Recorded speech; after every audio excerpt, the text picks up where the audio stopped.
All right. Well, if I'm nothing else, I'm punctual. So it's 10:01. So we're going to get started so that we make efficient use of everyone's time here. We're going to be presenting today for about half an hour and then opening things up for discussion. We'll also have time for questions as we go throughout the presentation. So feel free to save your questions for those times. And certainly when those times come, ask away. That's what we're here for. Typically in these situations when we can have a discussion, that tends to be the most beneficial for everybody involved. So welcome to our presentation today, how to reach your customers when they're at home.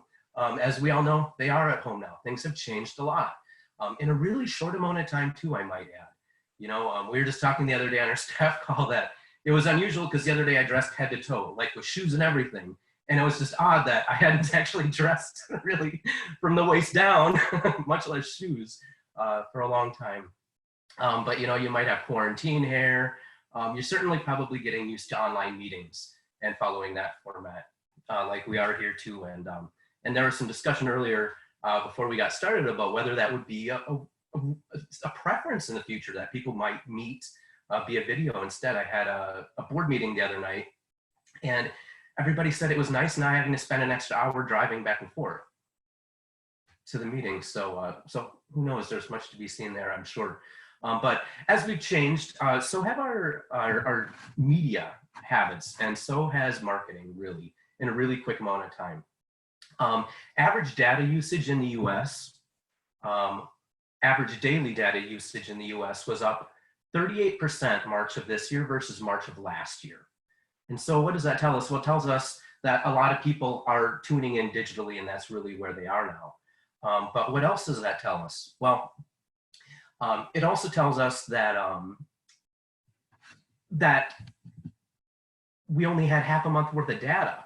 And so when we have a full month worth of data, we know it's going to blow that 38% out of the water. So this is really where people are going to be.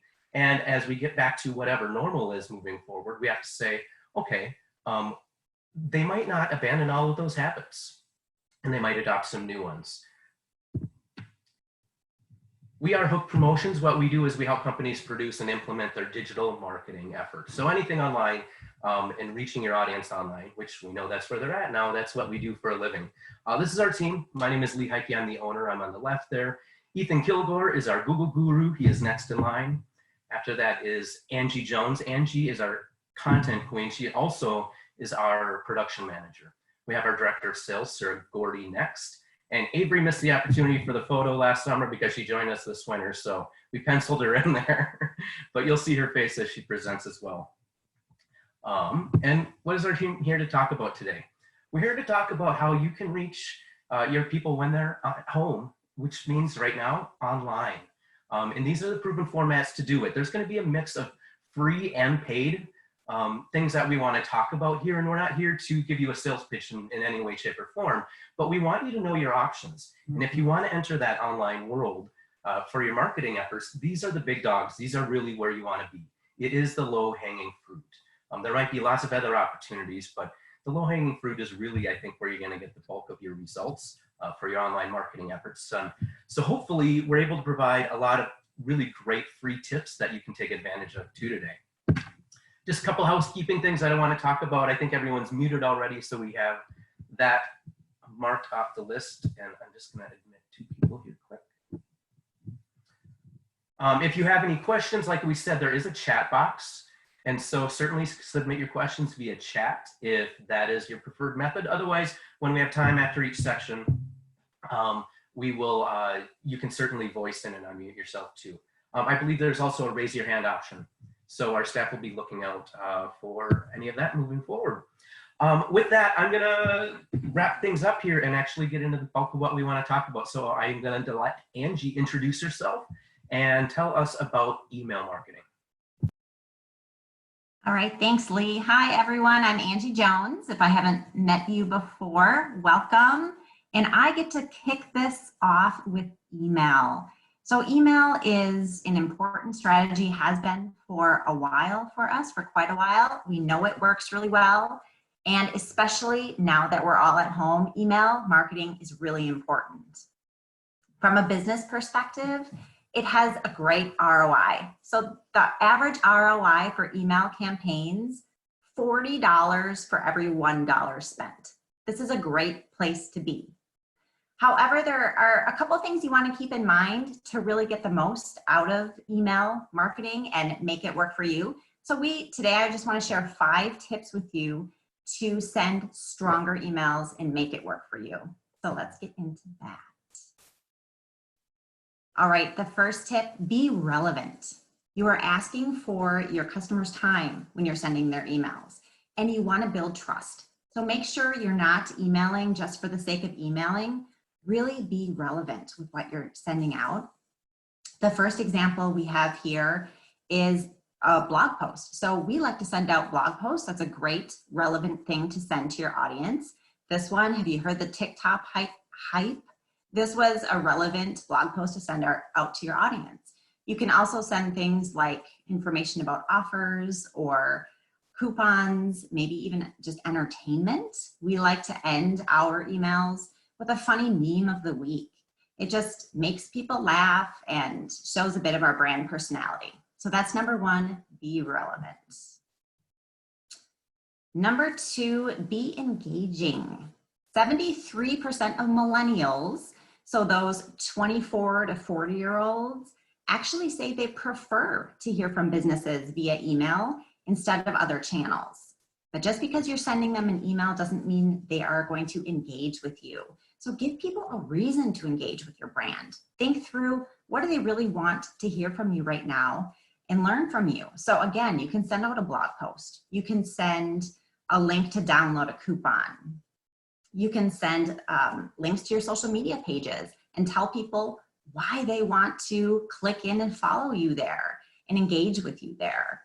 In this example, we sent out, this is for one of our clients, and these vehicles actually link to the products right on their website. So it makes it really easy for their audience to click right into what they're interested in and further engage with the brand. That's number 2. Number 3, be mobile friendly. Especially right now, whether we're in our living rooms or our backyards, we're always on our mobile devices and we're checking our email there too. Business statistics tell us that 46% of opens are happening on a mobile device. We're seeing this with our clients as well. It really varies by business, by industry, but just know that a vast number of your email opens are going to happen on a mobile device. So the tip here is to check the customer experience of your email on your mobile device before you send that out and make sure it's a positive one. Okay, next up, subject lines. Subject lines are really important, so I want to give you a few great tips here. You can have a great, relevant, and engaging email, but if your subject line doesn't draw your audience in, they're not going to click through to see that content, right? So the first tip here, use relevant emojis. Again, relevant is key, but emojis are great. They really stand out in your inbox. And 56% of businesses actually say that they see higher open rates when they use emojis. So we see that for ourselves, we see that for our clients as well. So we utilize them where it makes sense. You've probably seen this. I know you've seen this. We love to use the coffee cup in ours. So this is our first example. Emojis are just a great way to get across that emotion and get your point across. On the flip side, overusing punctuation, lots of exclamation points, things like that, actually detract from your open rates. They come across as really salesy. So test that out for yourself. Try some relevant emojis and see how that works for you. The second example here, if you have an offer, make sure you're talking about your offer right in that subject line. We don't always have one, but when you have one, make sure to use it. In this example for Building Hope, when we were able to talk about a sale, we saw a 20% increase in open rates over what we usually see for this client. And also urgency, don't miss. Really simply, don't miss. Gives you a little sense of urgency, and that will help as well. And our third example here is the point is content. Content matters.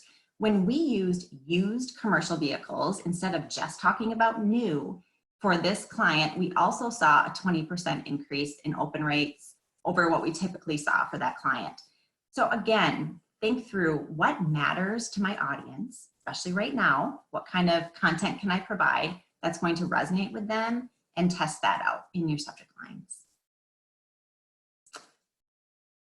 Number 5, this is our last tip for email. Consistency really matters. Make sure you're showing up, you are setting a schedule that you can stick to. The next obvious question is, well, what does that mean, right? How many emails am I supposed to be sending out? What makes sense?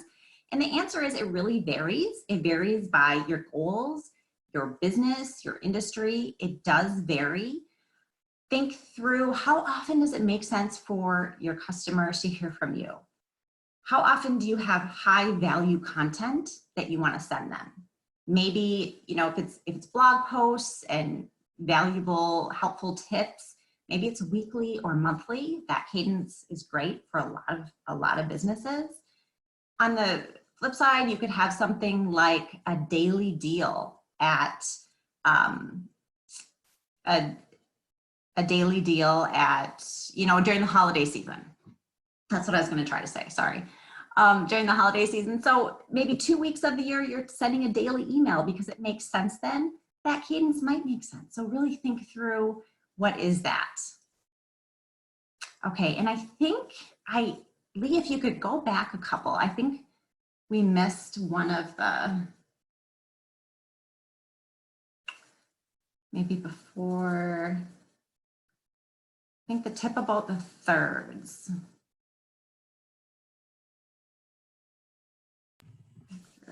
I'm not seeing it in here at the moment. Okay, well, here's one last tip I want to, okay, we'll get to that.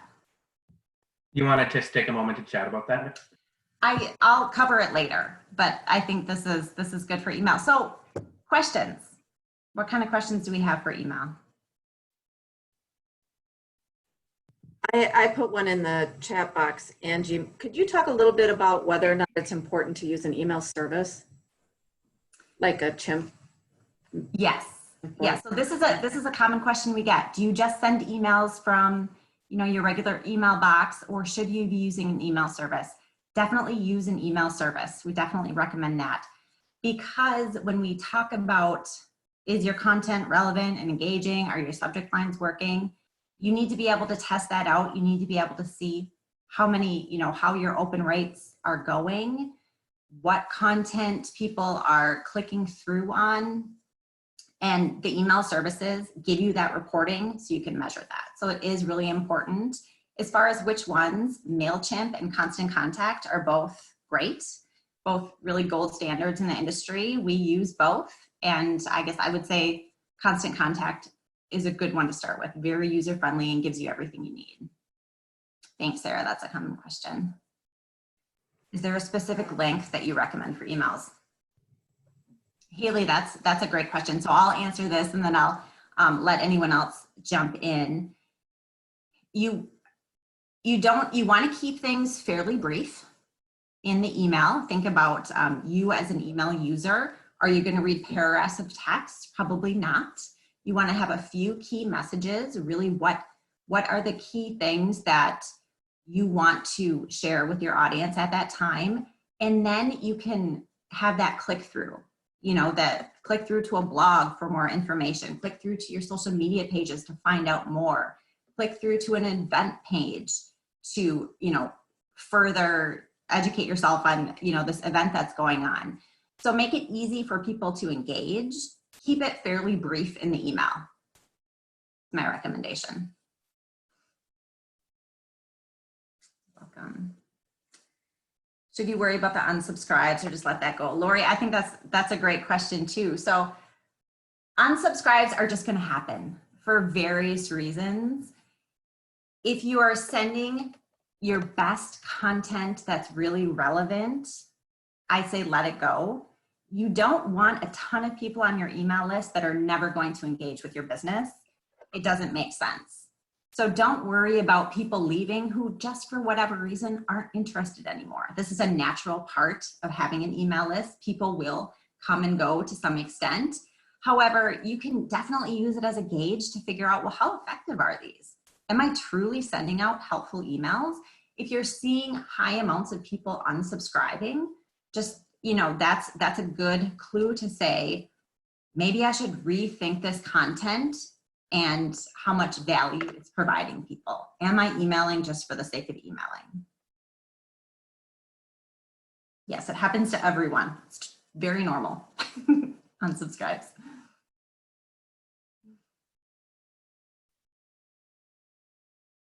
Those are great questions. If you have anything else that I haven't addressed yet, jot it down. There's going to be time for questions at the end as well. So you can definitely answer those then. But if there's nothing else right now, I'm going to hand it over to Sarah, who's going to tell us all about Google search. Thanks, Angie. Hi, everybody. Thanks for joining us today. I'm going to talk about Google search a little bit, but before I get started, I have a question for this group. I'm curious how many people on this call still use the yellow pages. Is there anyone here who relies on Dex? I have to confess that the last time a yellow pages was delivered to my mailbox, it didn't even make it into the house. I dumped it in the recycle bin on my way past. The reality is that people have ditched the old paper phone books and we're now using online search to find what we're looking for. Whether that's looking for information, doing some research, or maybe helping your kids with their homework, the way that we find products and services is really through our phones and tablets. They've become our primary tools for accessing information. Add to that the safer at home directive that we're currently living under, and it's easy to see that people are using the internet more than ever to search for goods and services that they need. So when we think about all of those people using search engines, it's kind of staggering to start to look at some of the stats behind it. StatCounter Global estimates that 92% of the world's market share goes to Google search. And the WordStream estimates that 3.5 billion Google searches happen every single day. And those numbers are still growing by roughly 10% a year, which is why Hooked believes that Google search is a critical platform. And it's important to know that Google search can be leveraged to benefit your organization through paid advertising, as well as some tools that are available to you for free. Yeah, free. So let's start with the free stuff first, because I'm pretty sure everyone on this call likes free. The best cost-free way to leverage Google search is through a Google My Business listing. It's a critical part in driving new customer adoption. If you're not familiar with it, rest assured it is actually free and it's easy to set up. If you go to google.com/business, you can get step-by-step instructions to help get your Google My Business listing published. In case you're not familiar with what one looks like, I've provided an example here. Your business profile appears to the right of the search results, right on the search results screen. A Google My Business listing is really an in-depth business profile, and it lets you easily connect with customers across both the Google Search and the Google Maps platforms. You can add your business name, location, hours. You can put photos out there. You're allowed to monitor and reply to customer reviews. And it even helps you advertise for events and promotions. It allows you to gain insights into how and where people are searching for your services. And last but not least, a Google My Business listing also helps improve your website's search engine optimization, or SEO. That in turn helps drive more traffic to your website. So it really is a win-win situation. Now let's take a minute to touch on the power of paid search advertising. You can see an example here of a paid search results ad. I'm sure we've all seen this type of thing before, have some familiarity with search ads. According to Main Street ROI, 86% of consumers use the internet to find a local business, and 72% prefer to find information on local merchants via the search platform. This illustrates the power of leveraging a Google My Business profile combined with paid search advertising. It ensures that your prospective customers can find you when they're looking for the products and services that you offer. And they can access information about your business without having to take additional steps. With search ads, you know that you're reaching your prospective customer at a pivotal point in time, exactly when they're looking for you. And it makes it easy for them to click on the exact information they want, whether that's visiting your website, finding your location, or just using one click to give you a call. Business owners I talk to are often really pleasantly surprised by how affordable Google search advertising can be. Compared to traditional advertising like print ads or television, the costs are very affordable. And when you combine that with the benefit of only paying for the ad to appear to the very person who's actively looking for you right now, it's clearly a super powerful tool and a great way to reach your customers right where they are. And these days, that's on their couch. What questions does anybody have about Google search? Oh, somebody's got to have one. Don't leave me hanging. I guess I've covered it perfectly. So with that, I'll turn it over to Ethan. He's going to talk with us today about the power of the Google Display Network, which is really cool. Thanks, Sarah. Well, I'm Ethan Kilgore, and I'm going to be talking about Google Display, which is crucial at this time that we find ourselves in, because where are people? They're using the internet. They're all over online. So have you ever been looking online for, let's just say, like a coffee maker, and you're not ready to make a purchase, so you come back to it later, and as you're browsing the internet, all of a sudden you start seeing ads for other coffee makers? Well, that is Google Display at work. While Google Search reaches people while they're actively searching, Google Display reaches people who have previously expressed some sort of interest in your business, either by what they have been recently searching or by reminding people who have previously been on your website, which is also known as retargeting, which we'll dive into a little bit more later. Google Display is a paid service, which is great for reaching people while they're browsing their favorite websites, like showing a friend a YouTube video, checking their Gmail account, or using mobile devices and apps. So with that, we're going to jump into some quick facts about Google Display. So display ads are shown on 90% of the websites on the internet.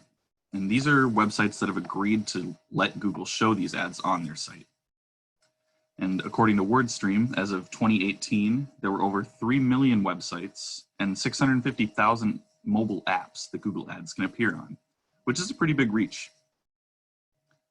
And similar to Google Search, the paid side of Google Search, Google Display runs off a pay-per-click model. So you are only charged when someone interacts with your ad, which means that you get free branding impressions every time someone sees it if they don't end up clicking on it, which is pretty cool too. So what does a Google Display ad look like?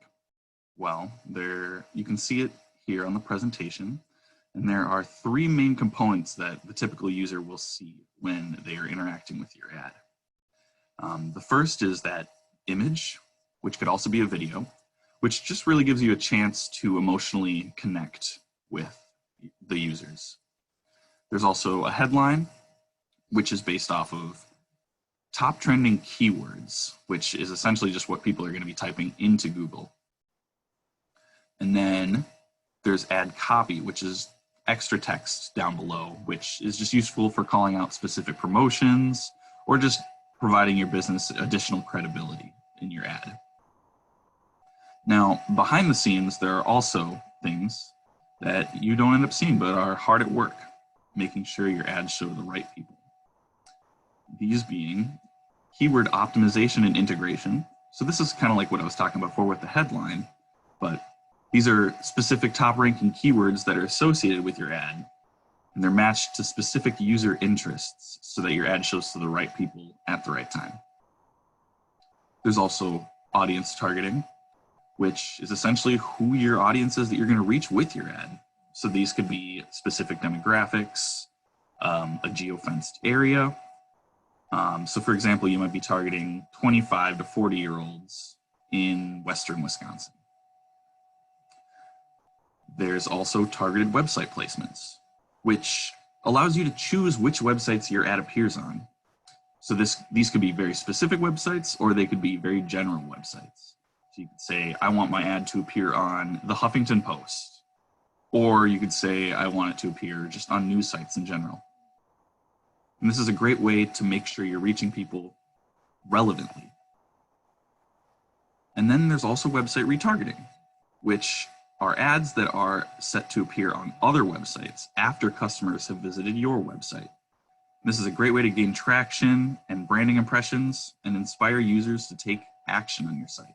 Let it be filling out a form, making a purchase, or signing up for your email list. So now we'll talk a little bit about retargeting. So Google Display ads can be retargeted, which means that the ads can remind the user what they were looking for beforehand. And this can help them in returning to your website and inspiring them to complete that action. So filling out that email list, or filling out that form and signing up for your email list. In general, only 2% of shoppers convert on their first visit to an online store. And the goal of retargeting is to capture the remaining 98% and inspire them to complete that action. A very interesting stat about Google Display is that the click-through rate of a retargeted display ad is 10 times higher than a traditional display ad. So you can see the power of being relevant and reminding your users, not intrusively, of what they were looking at before. And with that, I will open up the floor for questions about Google Display.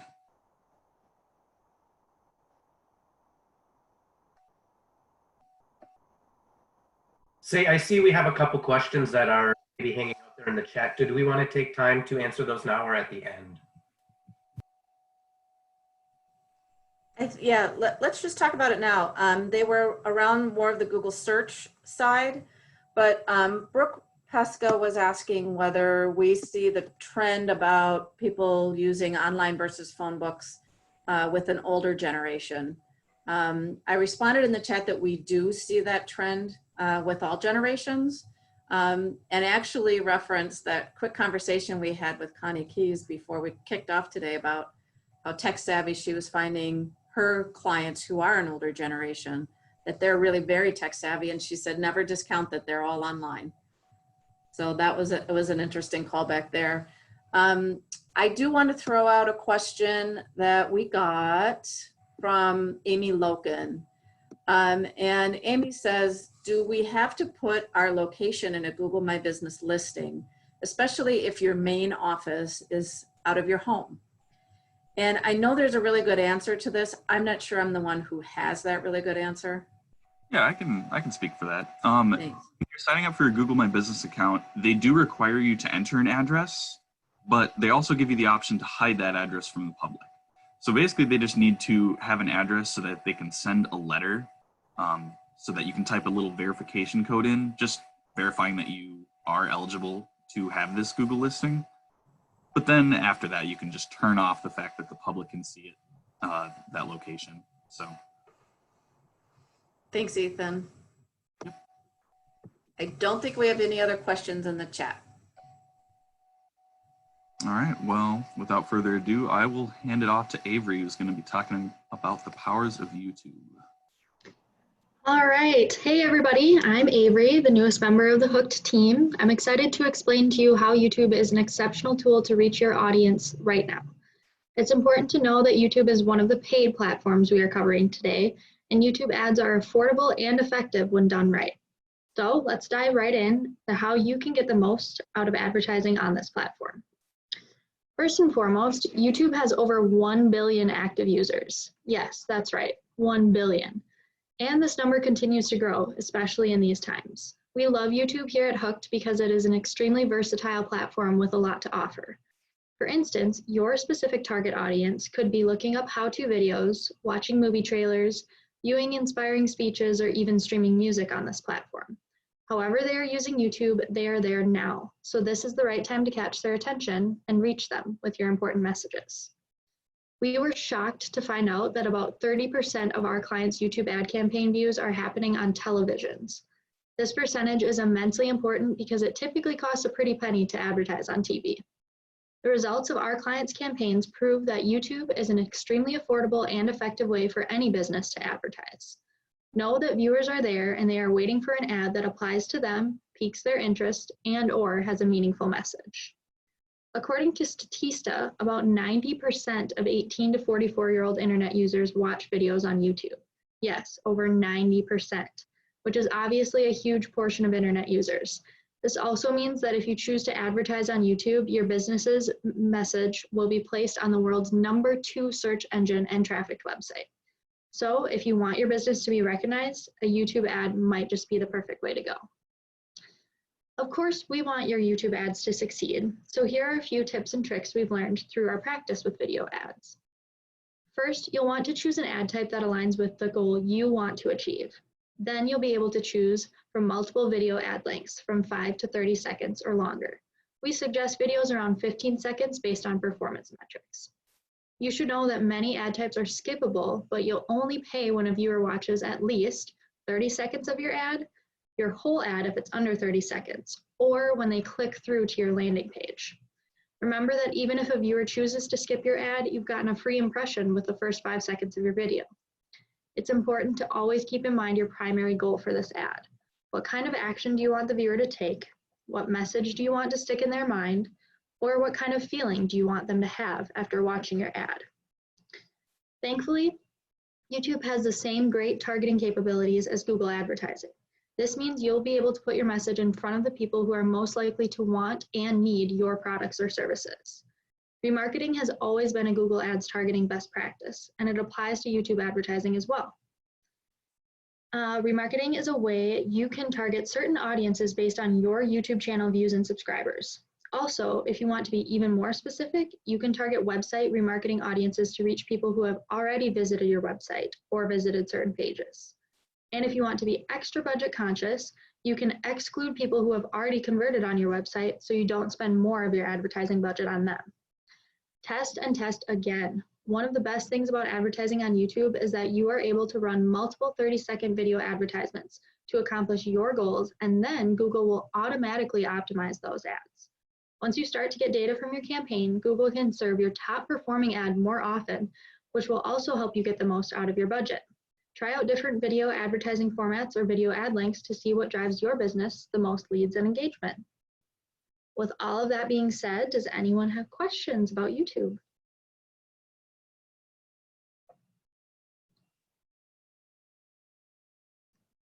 Okay, Yep. there's a question in the chat room, team. What's the average cost for ads that require the viewer to watch the entire advertisement? And similar to what Sarah said, Easily answered question, but yes, there is a right answer for this, and I'm gonna open it up to the team on this one because I do not have it off the top of my head right now. So it really varies based on the industry. With Google's digital marketing, there's a lot of competition in industries. So if it's a highly competitive industry, you might end up spending a little more. But if you're one of the first pioneers of YouTube ads, then you're likely going to see a much lower cost. If I were to estimate, usually the cost per view is around $1, and that view is when someone is watching the entirety of your YouTube, like Avery was talking about. Right. But that could also fluctuate, and we've seen cost per views that are 50 cents and even lower than that, sometimes down to like 18 cents too.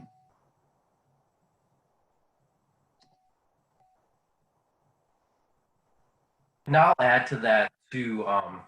Typically if you're buying like a spot, on a TV station, and a lot of you buying those, you're paying anywhere from, $100 to $400 for that impression. And at the most in this market, that's going to reach about 5,000 people versus like the YouTube platform, we're seeing, we're getting tens, if not hundreds of thousands of impressions sometimes. Granted, you want to be in the right market, so that depends on the size of your market. But it's significantly cheaper than traditional television if you're looking for a comparison. And we can always actually find out that number and kind of do an average, because like Ethan said, it does vary by industry because you're competing against others. So it depends on how saturated the market is for your industry.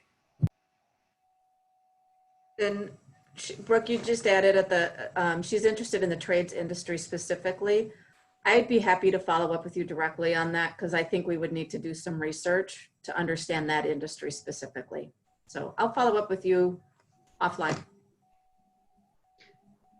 All right, so if there aren't any more questions, I'm going to toss it over to Angie, who's excited to share information about Facebook. Yes, thank you, Avery. And I am back to wrap up our 5 kind of key online strategies for right now when everyone's at home with Facebook. Yes, Facebook is still a great place to be. When we're all, with the stay at home, we're craving those social connections, right? I know when we first jumped on and one of the comments was, gosh, it's good to see everybody. We're craving this, and Facebook is definitely where we're flocking. From a business perspective, HubSpot data shows us that Facebook is actually the best social platform for return on investment. So this is a great place for you to be spending your time. And the usership is huge. 1.56 billion people are logging into Facebook every single day. That probably doesn't surprise you. 74% of adults are logging in every single day. Not teenagers, but likely your target market. So let's jump into some tips on using Facebook.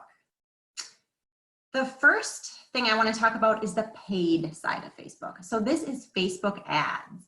And Facebook ads are great because it's a great place where we can get your message to the exact customers you want to reach.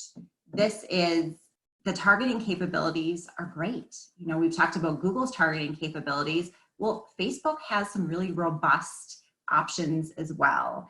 This example for one of our clients, Go Chippewa Falls, we chose to use Facebook paid ads as a part of their strategy because we know that their target market is there and we're able to reach them. We're able to target on things like geography and age and interest, even things like ages of children. Have they visited the Go Chippewa Falls website before? Have they visited complimentary Facebook pages?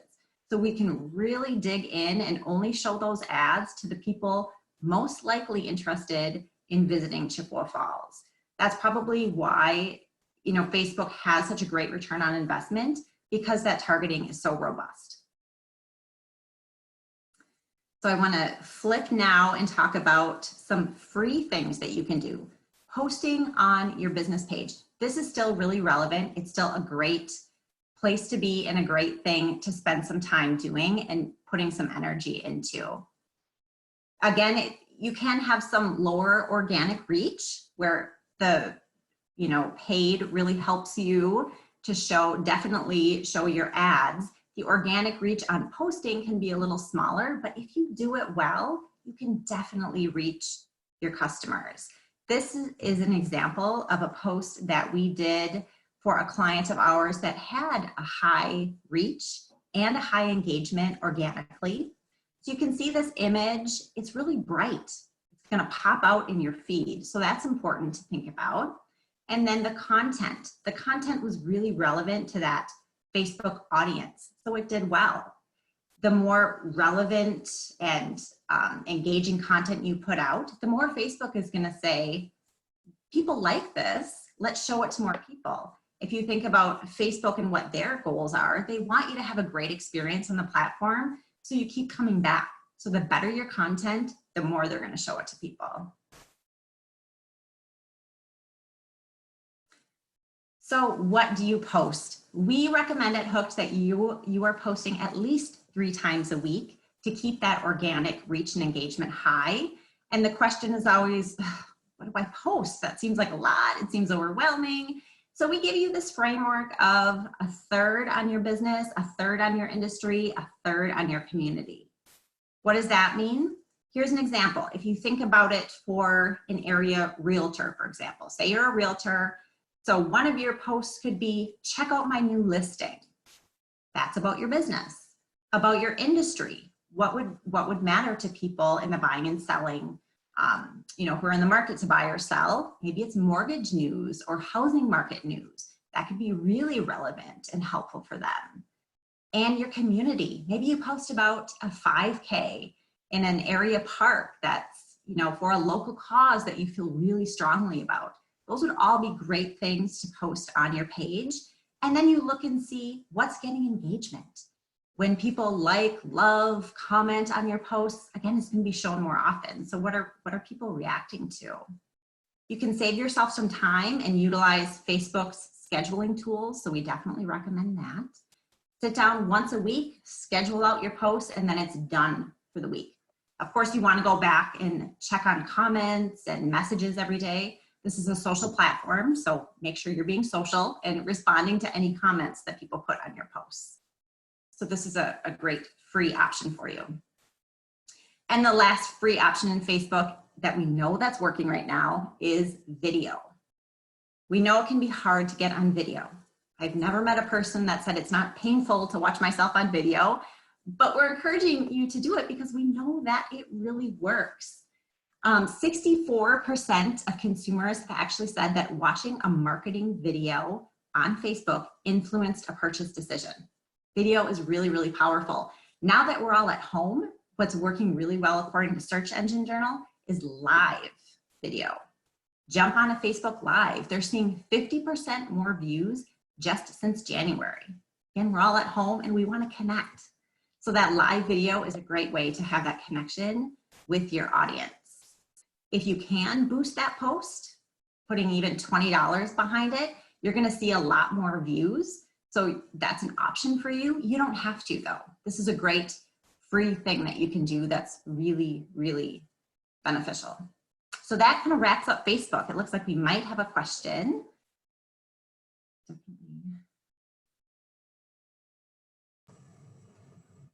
We do. I've got a question from Brooke.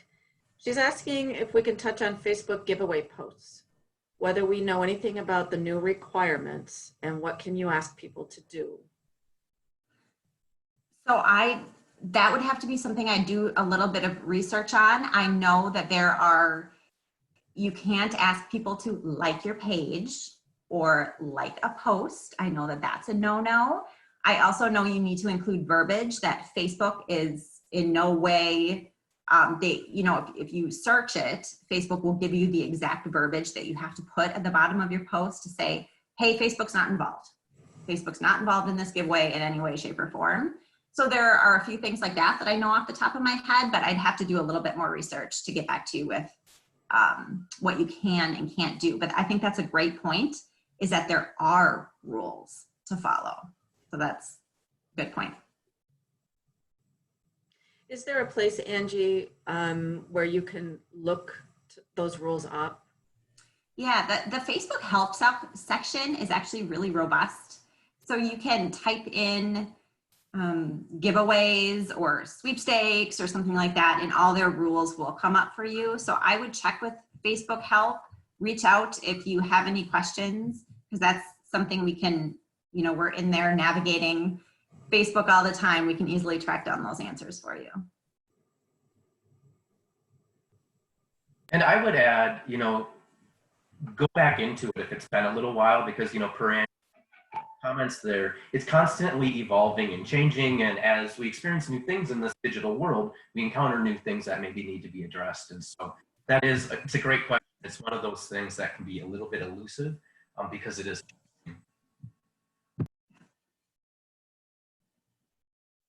Anything else for Facebook? All right, then I will send it back to Lee. Sounds wonderful. Thank you, Angie. I don't want to forget to forward the slide here. We're going to end on a beautiful slide too. Thank you everybody for joining us. That was 5 ways to reach your customers when they're at home. Is there any further questions we have about anything that we shared today? We want to make sure we have time to engage with you. I see there might be some chats coming through, so I'll let Sarah finish those. It says, great job. Thanks, guys. Thanks, Amy. Perfect. All right. I think I might have forgot to mention this at the beginning. We are going to be recording this, and it will Hey, be. Lee, Yeah. I'm interrupting. I've got another question in the chat. Are we seeing an increase with businesses using LinkedIn to reach potential clients?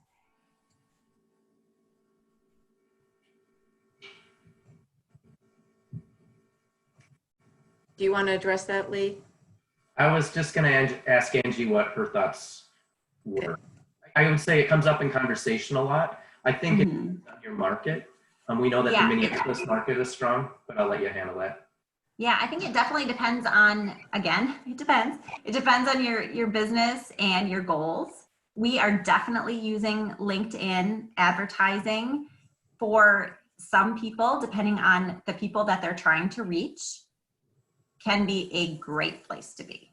So LinkedIn is out there too. We're just, especially if you think about just in the Eau Claire area, it's becoming, more widely used. But if your target market is right here, it's just not maybe the low hanging fruit. I think the 5 that we talked about are probably our favorites, but LinkedIn, depending on who you're trying to reach, yes, it's a great place to be.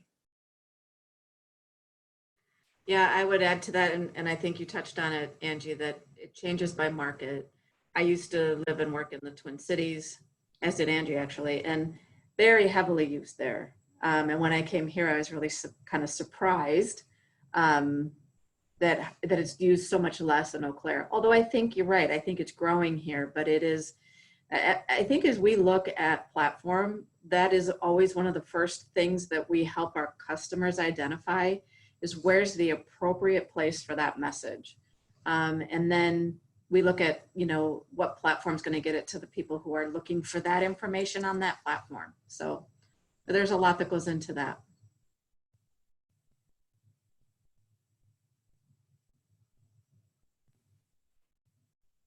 Any other questions? Doesn't look like it. All right.